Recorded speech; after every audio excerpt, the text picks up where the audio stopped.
Well, hello there. This is Joe Simpson. I ran a fairly professionally formatted show previously called The Joe Show. And at this point, I'm more uh, stressed with my time, with the amount of time that I have for this sort of thing, that I've decided to forego the professionalism. So you're just getting raw video here shot in my um, German-themed Bavarian basement here. So this is, I'm going to title this Contra Israel Only, or as I like to call it, DeCostaism, because he is the ringleader, the grand poobah of this, I guess. And it's a real weird thing. He claims that he isn't on Facebook, but he knows everything that I say or do. And as you'll see in a minute, he claims that he's got little spies that report back to him. I don't buy that for a minute. All these Israel-only people have multiple pseudo accounts. Jeremiah, I counted on Barry's group 6 or 7 that I had to block. Because I ended up, when I blocked him, I ended up getting this lovely meme that he took a picture out of my Facebook profile and created a lovely meme. So I had to go back, and lo and behold, I saw 7 Jeremiah accounts. If you don't know already, Jack Jacobson is Michael Beerus. Although I do suspect that maybe that account is being also used by DeCosta. I'm not sure. There's a little bit of question mark on there, but I do know that he admitted in his interview, which you can go and listen to on Ryan Provost's channel. Look it up, watch his video to learn a little bit more about Michael Beerus.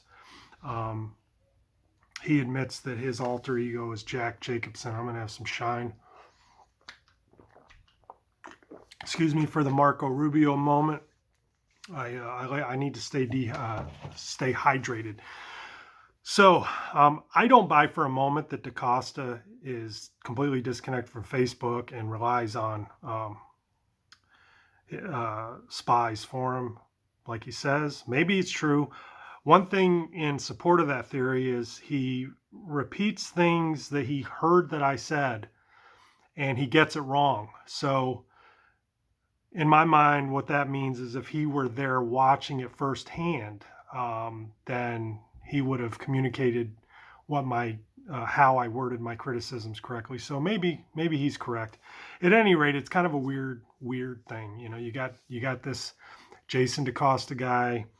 He's off Facebook. He's written books. He's obviously the ringleader, the brain behind everything, and everybody kind of kowtows to him. In fact, during my time on the Black Sheep group, participating in discussions there when I was considering the merits of Israel only and was trying to meld it to my universalism, a failed endeavor, by the way, which we'll get into later. Jeremiah was upset because Derek Lambert and his mythicist perspective was coming on there, suggesting that the Romans made up the New Testament, made up Jesus, and Jerry would get all bent out of shape because he was all upset that, you know, so many of the Israel-only people were going over into mythicism and being open to this sort of thing. So he reached out to, I noticed that he would go behind the scenes and talk to DeCosta and then come back and relay things. And it's kind of a weird thing. But anyway, first off, why am I doing this series of videos, Contra Israel-onlyism, Contra DeCostalism? Well, it's probably the worst expression of Antichrist teaching that I've ever seen, and it took me a while to interact with these guys to really see, to see what's in their hearts. And you'll see a little bit here as I read the correspondence, and you can go on my YouTube channel, Yoga Joe Simpson. You can read it. That's nothing really compared to some of the things that they say, but I'm going to read this. You'll see. And DeCosta comes off as a seventh grader in middle school, sixth grader, seventh grader in middle school, who's a bully, who looks to bully a nerd. That's what comes out. And I've had a few people now mention the same exact thing and use the same figure, seventh grade. When I called DeCosta out on that, he says, "Oh, that's because when someone F's with me, that's how I come back as eye for eye, tooth for a tooth. But people that respect me and get to know me, they see that I'm a nice, mature, genuine person." Well, you know what? Biblically, and I know you don't care about the Bible in terms of what it might say to you today, but you can't separate and compartmentalize who you are in one context with another.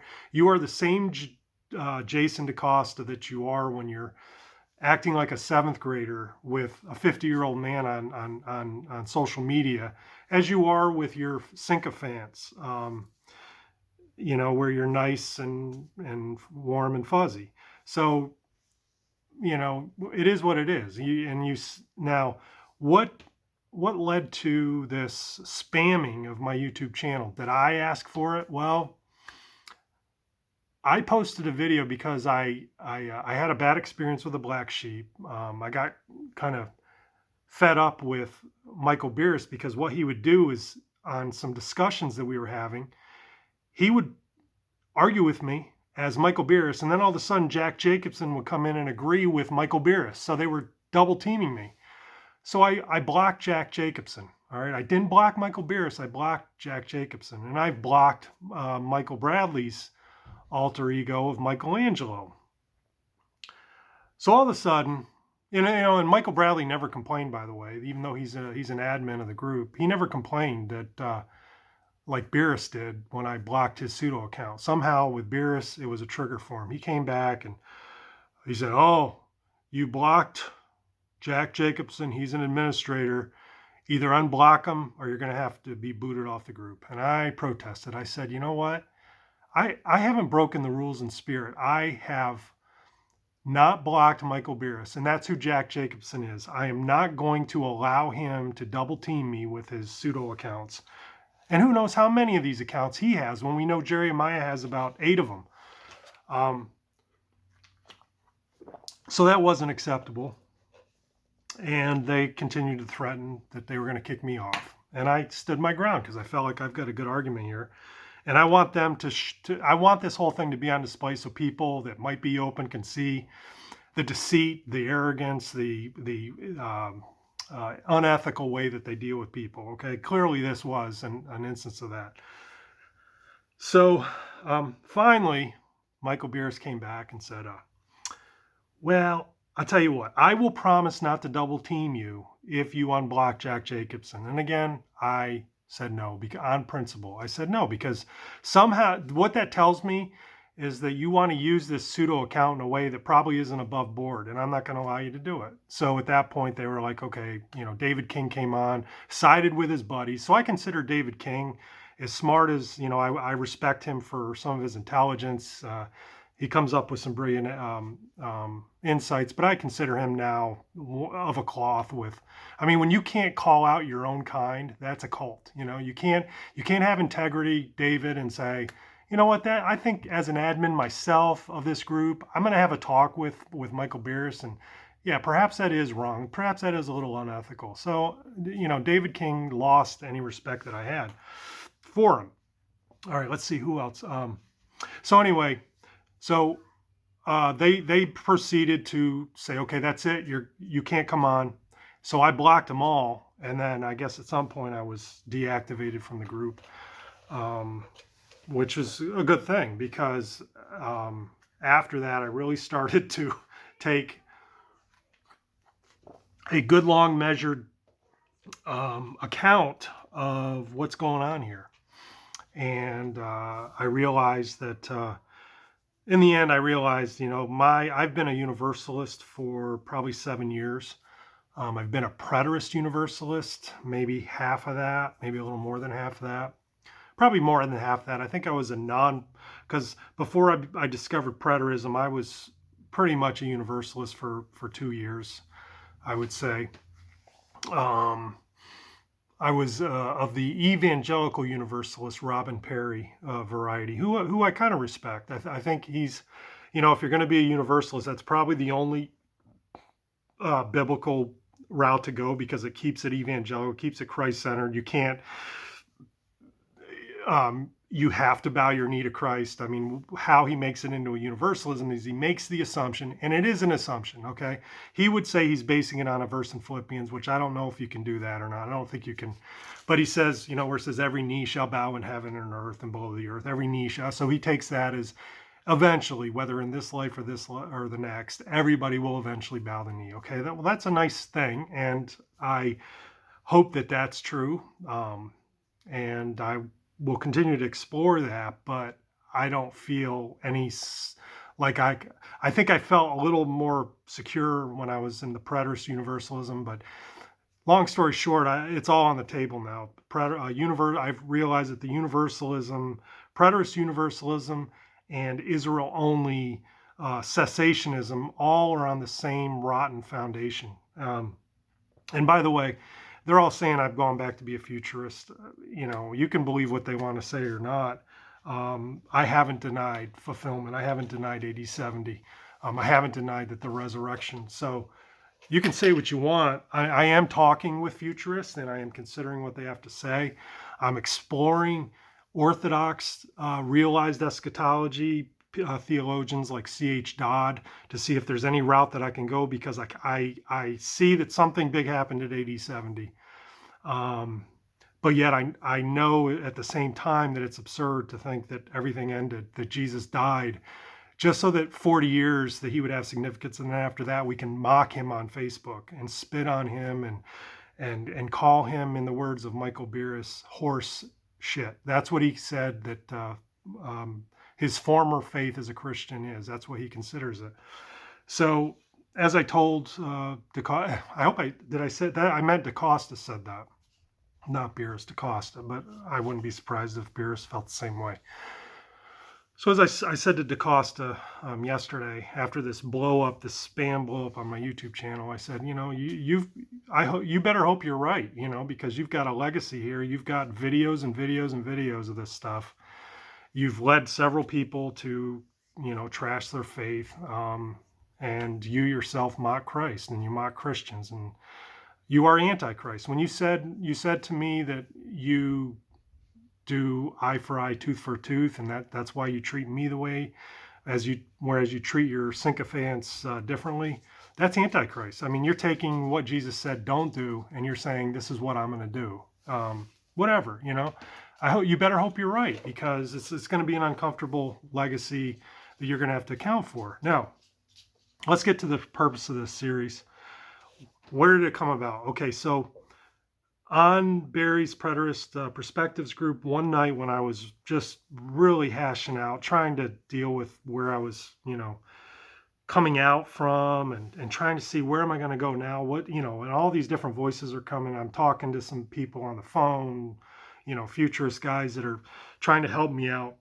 And I came to some things, and I put up a video, and I mentioned Jason DeCosta, his name, probably twice in a half-hour video, because I just watched his latest video. And what I said in my video, I said, Jason DeCosta, if you watch his latest video, he says quite clearly, I don't believe the story. I believe that this is the logic of the story, that it was an Israel-only story, but I don't believe historically that it actually happened. It was a made-up story as far as I'm concerned. You can't have people rising from the dead. That's impossible. It's a fairy tale. So that's I made the point. I said, that's interesting, because in previous videos I had kind of heard DeCosta kind of toy with that, but he said, I don't know. It could be true. It could be made up. I don't know. So, I was sort of taken back that he had, come out quite clearly in that way. So,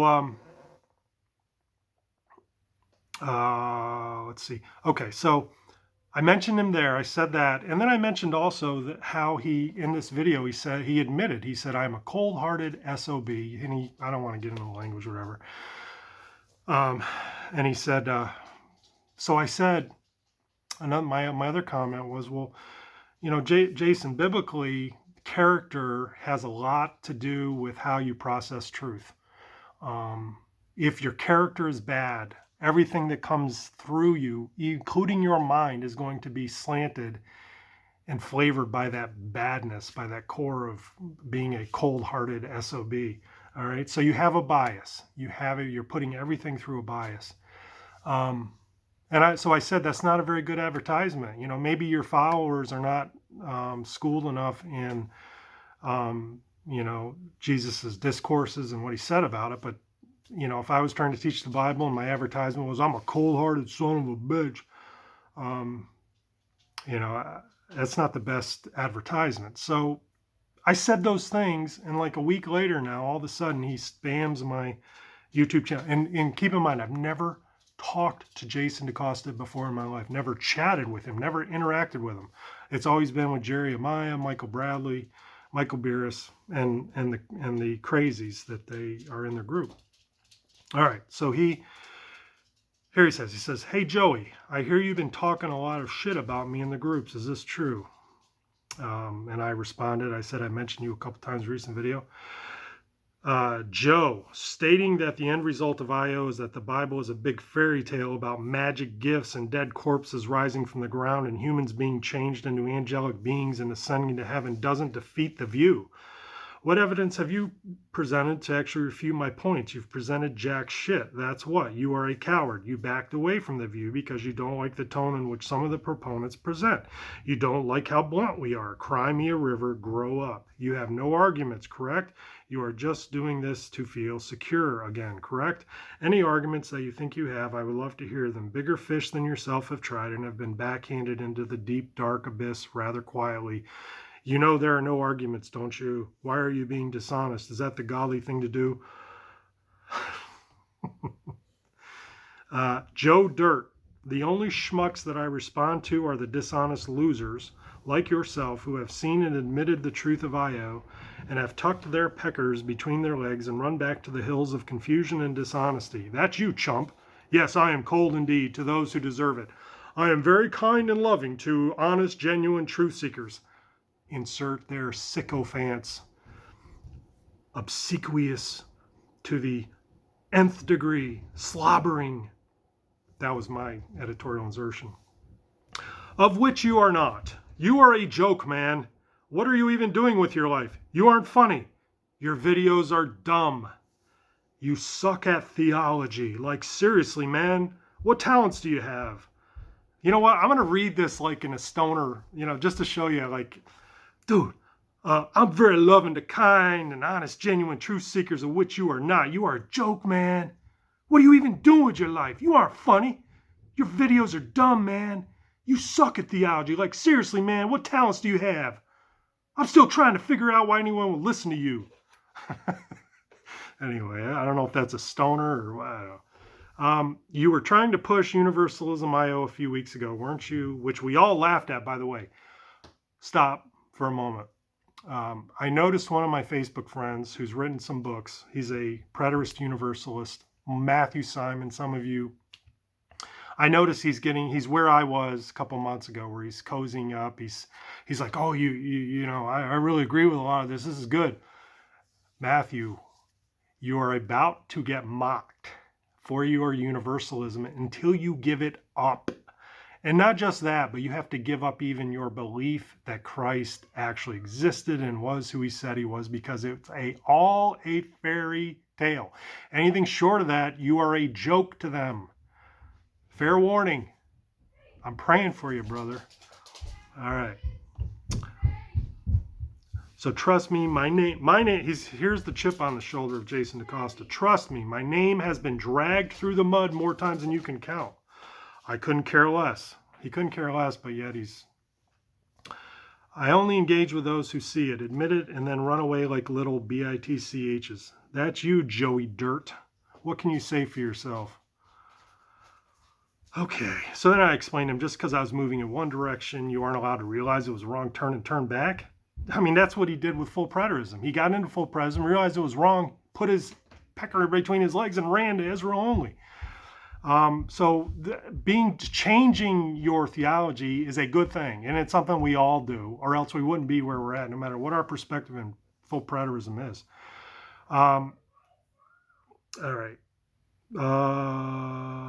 Then Jason DeCosta said, "What do you even do in your life?" Well, and then I responded, I guess because he thinks I'm just some loser on the internet, whatever. But I've been married 26 years to the same woman, which is a rare thing among preterists, by the way. I'm raising 6 kids, very successful kids. My son just got out of my oldest son just got out of college, got his first job, making 60 grand as a starting security analyst. It took me a long time to hit 60,000. Let me tell you. He got it in the first year. So I'm a Cisco telecom engineer. I'm making quite a bit of money. All right, I'll leave it at that. When I'm not, and that's what I'm doing when I'm not doing theology. So move along, Jason. So then Jason says, "Trust me, your arguments are horseshit. I don't bat an eye at those." He doesn't bat an eye, but yet he spams my channel. "I just like messing with you because I know you know the truth, and this sucks to have to hear it rubbed in, doesn't it?" So I think what he's doing, I wasn't around when he was big, like on Facebook, but he must have gotten such a drubbing, and he couldn't handle it, his level of immaturity. Now he's like compensating for it.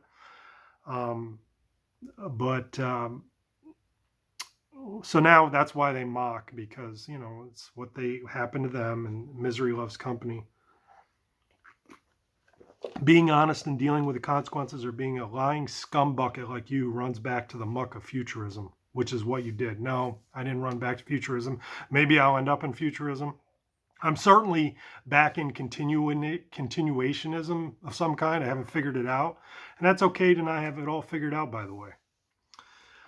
Should be fun. Yes, it is fun. I get a lot out of my faith in Christ, my relationship with God. I'm in His Word every day. It gives my life meaning, and I am very excited. You had the truth that leads you to nihilism and mocking other people who don't agree with you and acting like a seventh grader. No, thank you. That's not truth. You knew and still know the truth. You are just too much of a chicken shit to admit it. You have to please people. You have no balls. Okay, so here's this toxic masculinity, that if you don't agree with him, you've got a problem with your genitals. Even though I've fathered 6 children,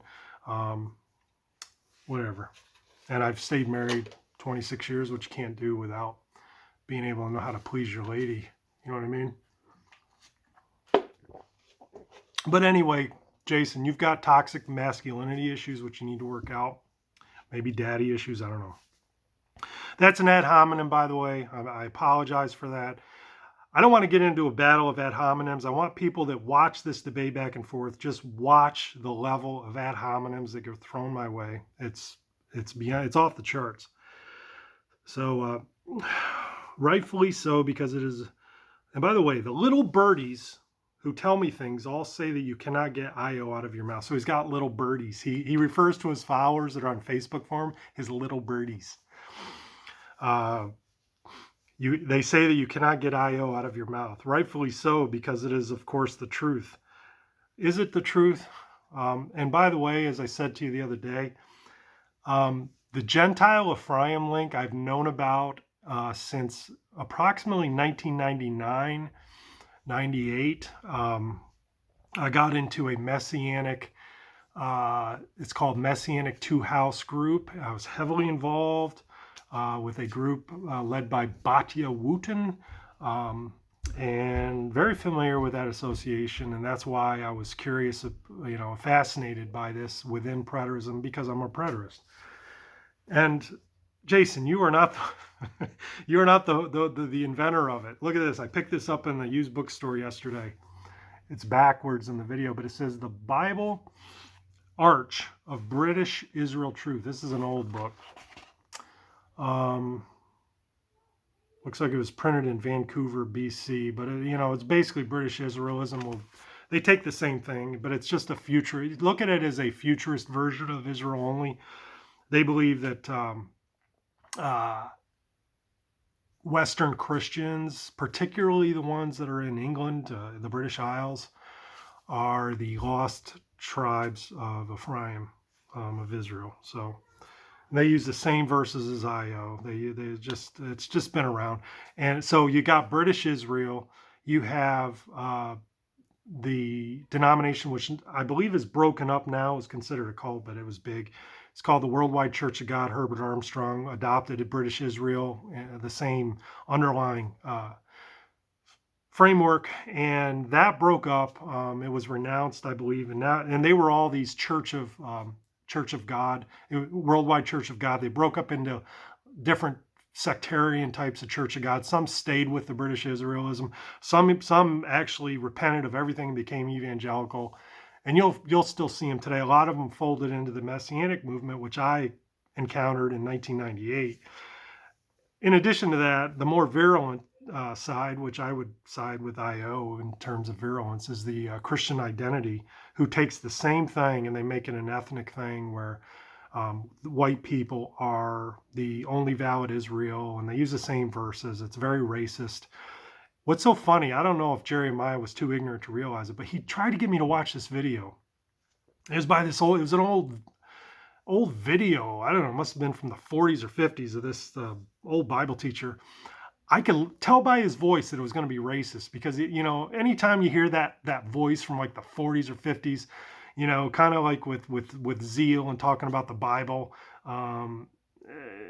you wonder how, it gets a little creepy, because there was so much of that, especially among fundamentalists. There was this racist element, especially when you went down south, and they adopted a lot of this stuff to justify their racism. And he wanted me to watch this video, and I Googled the guy, and he was a massive racist. He was involved in racist political groups that demonize black people and white superiority. And I was like, Jerry, why do you want me to watch this? He's a racist. And he says, oh, you're just you're not. It's like DeCosta here. You're just whatever. So I never watched it. It's just garbage. No wonder why you suck at theology, Joe. 6 kids will do it. Also makes sense why you are running back to futurism. Got to keep those kids in church. LOL. Actually, I'm rarely in church. I'm going to start going more probably, because it's just been kind of hard. And when we do bring the kids, only 2 of the kids go. So more ad hominems that aren't true. Boatloads of money, eh? How about you invest in a hair transplant? Okay, those 6 pieces of floss in your head need some support. I admit I'm 50 years old. Getting old sucks. Yes, I'm thinning out quite a bit there. Getting old is a reality. Grow up, Jason. I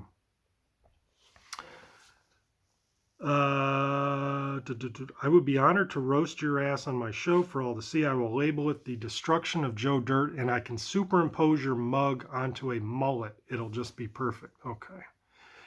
And then Trudat is one of his sycophants that is either Jeremiah or Michael Beerus. Says, you have nothing, wannabe. You are addicted to religion. You are a self-righteous douchebag. Everyone in all the groups laugh at you. You are a mindless joke. And then he says something, some scurrilous, obscene, homosexual reference to, my friendship with Sam Frost.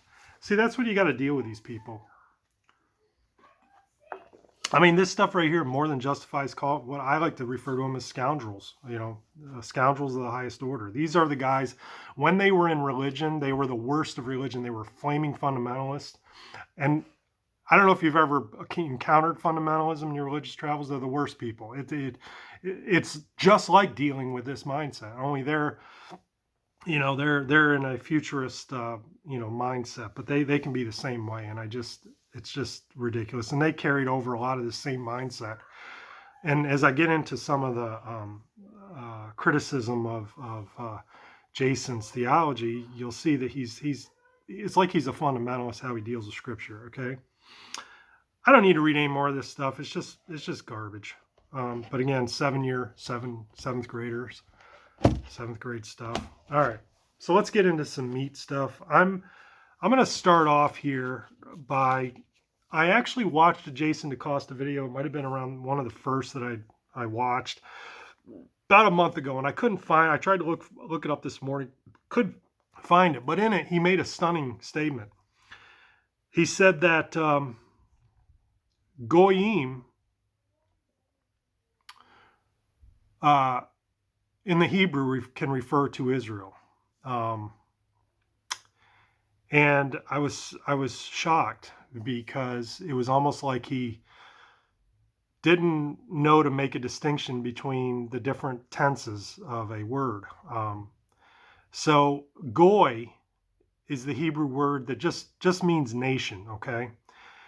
And yes, there are a few references in the Old Testament where goy can refer to Israel. And why? Why should that even be something that is of interest?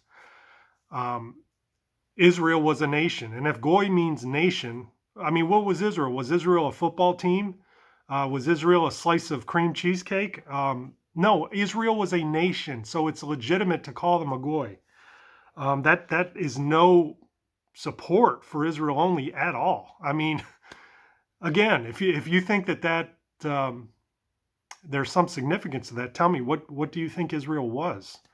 And based on what they were, if they didn't use goy, what would they use to refer to what Israel was?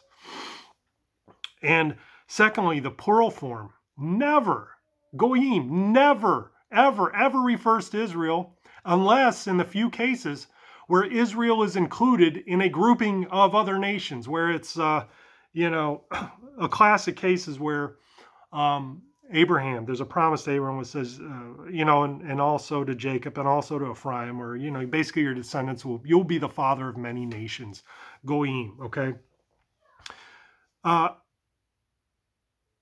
So because Israel is one of the nations that descended from Abraham, Jason DeCosta's fundamentalist framework of a mind jumps on that and says, see, goyim can refer to Israel. Well, no. The special case here is that Israel was one of the nations that descended physically and spiritually from Abraham. Ishmael, okay? Ishmael was one of his sons, and Ishmael became 12 nations, I believe, 12 princes. And he was given a very similar blessing, that he would become great, have, many kings would come from him. And many of the Arab nations that surround Palestine claim physical descent from Abraham. In fact, that became encapsulated in the ethos of Islam. These were peoples, the Arab peoples, that could all claim, hey, we're the true seed of Abraham because we come from Ishmael. Well, there's also Esau, okay?